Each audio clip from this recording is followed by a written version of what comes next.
rushing average of 119. No, they ain't covered nothing. First of all, when was the last time the Cowboys been favored? Can you tell me that? Yeah, that long. Everybody's been favored at least once this year, except them, probably Cincinnati and Jacksonville. So that's where that's how far America team has fallen. You're in the Jacksonville, Cincinnati territory. Jets. I can't remember, but weren't they favored over Atlanta in game 2? I think they would have been. Man, we're in week 11. Okay, I got it. You're right. It's been a disaster. Yes. You know it, and I know it. I love it. I love it. I'm taking the Vikes. I'm taking the Vikes to cover, and I'm going to say he doesn't get 119. He'll get probably like 105. But they're probably 105 only? 105. But here's the thing. I mean, most people think he'll get 105 on one carry. No. But they're gonna probably be 150 to 160 as a team. That's what they're gonna do, and then the play action gonna be first cousin. He's now first again. First cousin. He used to be third. Yeah. You saw what he did against Chicago, right? I saw it. Yeah.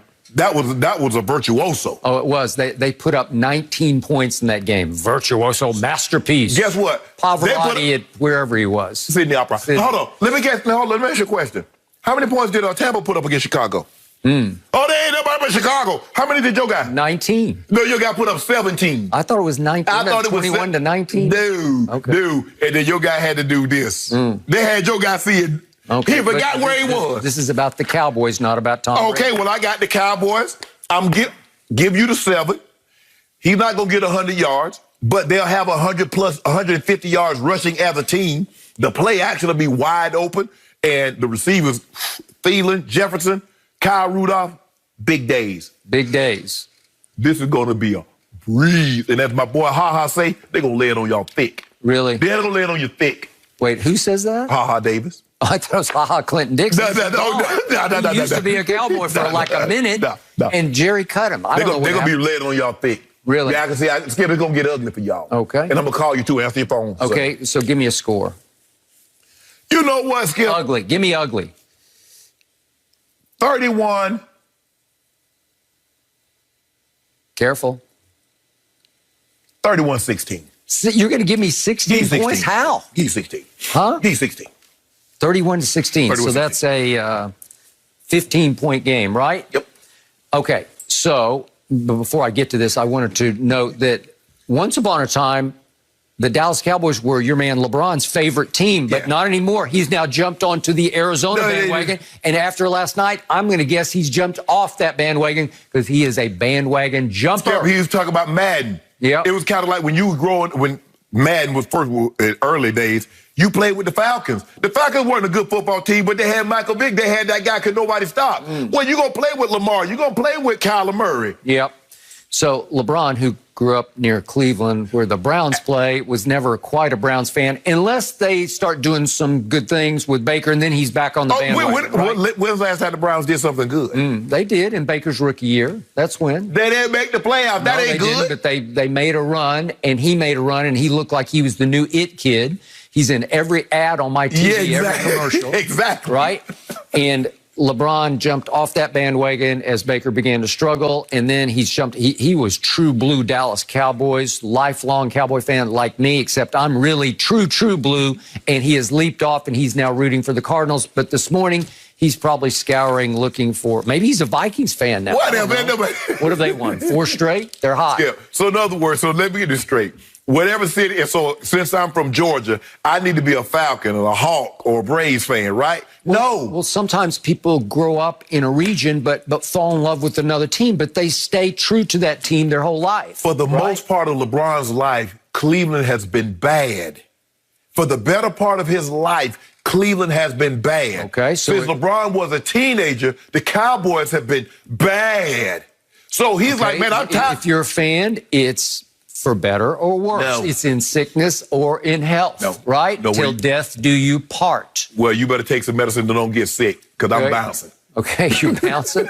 I have not bounced off my Cowboys. I get furious with them. Yes. I get angry with Jerry Jones, and I get angrier with the two Mikes, McCarthy, and I'd like to drop the other Mike Nolan. Hold on, but you say they were playing better defensively. All of a sudden, they have given up and given in to what he's trying to teach because Jerry just cut 8 free agents he signed. 8. Yep. They're all gone, including Clinton Dix. Yes. He just ridded the locker room of all the malcontents, except they weren't just malcontents, they were truth tellers. They're saying, what the hell is this? We can't play this kind of defense. What are you talking about?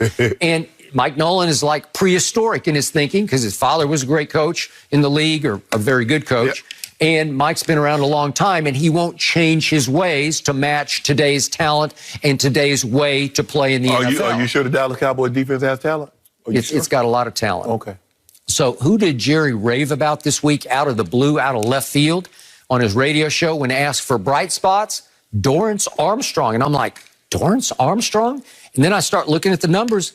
He quietly had a very good year, and he was a 4th-round pick 2 years ago out of Kansas, where he was first-team All-Big 12 as a defensive end. That ain't saying nothing. Okay? So all of a sudden, I'm looking at the rotation, and it has come to life right before my very eyes, not yours, because yours are closed to my Cowboys. But all of a sudden, that front is starting to look strong.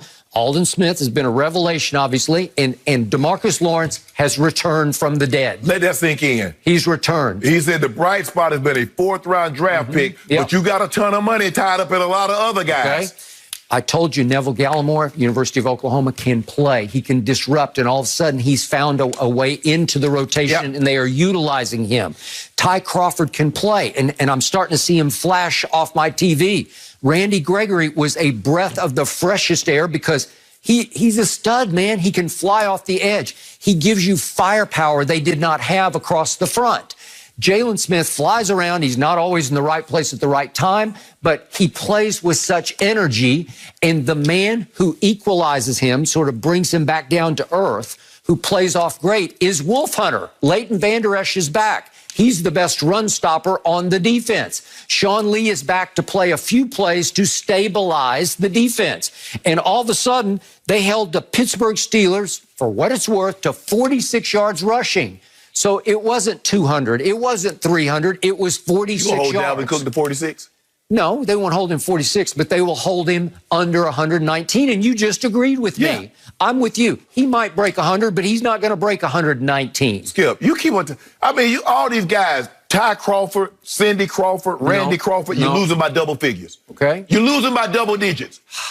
I will take the 15 points. No, you get why 7. Not? Well, you just said it's going to be 31 to 16. What are you talking about? Well, at least give me 10. I'm giving you no point. You've got conviction, man. You have the courage of your conviction. You just flat out said it's 31 to 16. I tell you what I will do, though. I'll give you 7 if you give me the line in the Rams-Tampa game. No. What do you mean give me 7? Why would you? The line is 7. Double jeopardy. The line is 7. You're going to screw me twice. No, Skip. The line is 7, the Vikes Cowboys. Okay, but you believe it's going to be a rout. You said they're going to get blown off the field, if not run off the field. It's going to be. Am I right? Yes. Okay, Andy Dalton is back. And Andy Dalton is a pretty back good... to doing what? All he did was beat the hottest team in the NFC East right now, the Giants, with 2 late Skip, that was throws. so long ago. It was not that long ago. It was like 5 games ago. No, it was not. And then he got a concussion in Washington when the defense did not even show up. That's when they had flat out mutinied on Mike Nolan. That was 7 weeks ago. And he's concussed, and then he gets COVID, and he still doesn't have his sense of smell or taste. So he's coming out of COVID, but they got 2 weeks to get ready for a game that I don't believe the Vikings will be quite ready for, because they just had an all-out war, quote unquote, a division battle at Chicago. It was very physical. It was very emotional, and they pulled it out 19-13 because a Nick Foles pass that I thought should have been caught was just off the fingertips. That's how close they came to losing that game. It was 19-13. Well, so how close? When was the last time y'all came close to winning? Pittsburgh.